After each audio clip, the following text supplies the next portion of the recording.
So this is called the Small Winged Altar, and it can be found at the Kunsthistorisches Museum of Vienna. And yeah,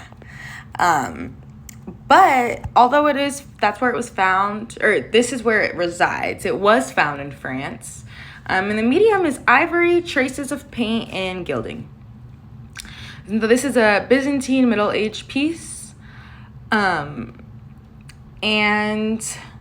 in the 13th and 14th centuries, workshops in Paris specialized in the production of ivory objects, works that came close to the then ideals of courtly luxury and representation molded our perception of what royalty was in this era.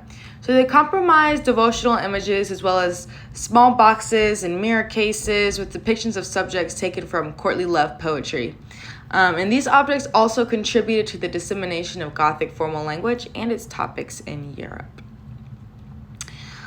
So this piece is 5 sections, each depicting its own story from the Bible. And baby Jesus, you can't see too well, but he is seen in most of these. You can't tell too much, but there is gold patterns also on Mary's dress and Jesus' head, and a couple little specks on these images right here, of course, placed thoughtfully.